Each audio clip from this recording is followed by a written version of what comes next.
রাধে রাধে বন্ধুরা, শুভ সকাল। আমি রেখা, আমার নতুন একটা ব্লগে তোমাদের সবাইকে স্বাগত জানাই।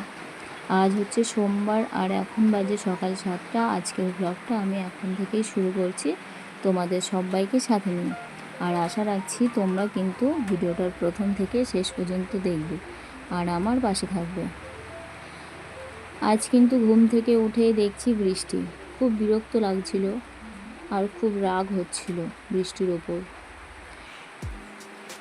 আর রাগ করেই বা কী করব, কিছু করার নেই, বর্ষার দিনে বৃষ্টি তো হবেই। যাই হোক, বৃষ্টির মধ্যে ভিজে ভিজে সব কাজ সেরে স্নান করে ঠাকুর ঘরে চলে আসলাম। ঠাকুর ঘরে এসে সমস্ত কাজ সেরে নিয়েছি। এবার গোপাল সোনাকে তুলে স্নান করিয়ে ভোগ দিয়ে দেব। তো চলো এবার একটু তোমাদের সাথে গল্প করি।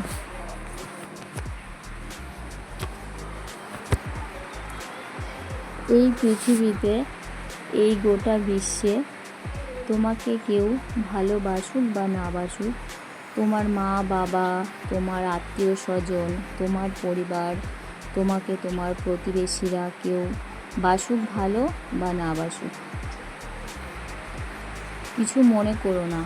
কারণ একজন আছে যে তোমাকে সত্যিই ভালোবাসে, একজন আছে যে তোমাকে সব সময় রক্ষা করে, একজন আছে যে তোমার যাতে ভালো হয় তার জন্য তোমাকে আশীর্বাদ করে।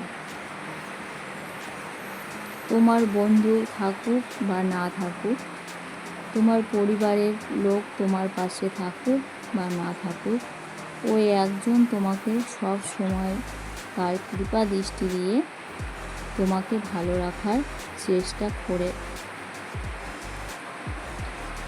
চেষ্টা নয়, ভালো রাখে। সেই বলে যা হয় তা ভালোর জন্যই হয়, আর সে একমাত্র হচ্ছে জয় শ্রীকৃষ্ণ। রাধে রাধে। তো আমার আজকের ব্লগটা তোমাদের কেমন লাগলো অবশ্যই কমেন্টে জানাবে। এদিকে কিন্তু আমার ভোগ দেওয়া হয়ে গেছে, দেখো আমার গোপু সোনাকে ভোগ দেওয়া হয়ে গেছে। আজকে এই ড্রেসটা পরে কেমন লাগছে সেটা কিন্তু অবশ্যই কমেন্টে জানাবে। আর এই ড্রেসটাও কিন্তু আমি ওকে বানিয়ে দিয়েছি। তো চলো দেখা হচ্ছে পরের ভিডিওতে। ততক্ষণ সবাই ভালো থাকবে, সুস্থ থাকবে আর আমার পাশে থাকবে।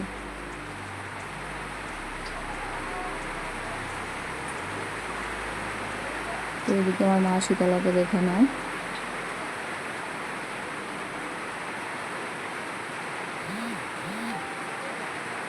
আর কেমন হয়েছে অবশ্যই কিন্তু কমেন্টে জানাবে। রাধে রাধে। দেখা হচ্ছে পরের ভিডিওতে।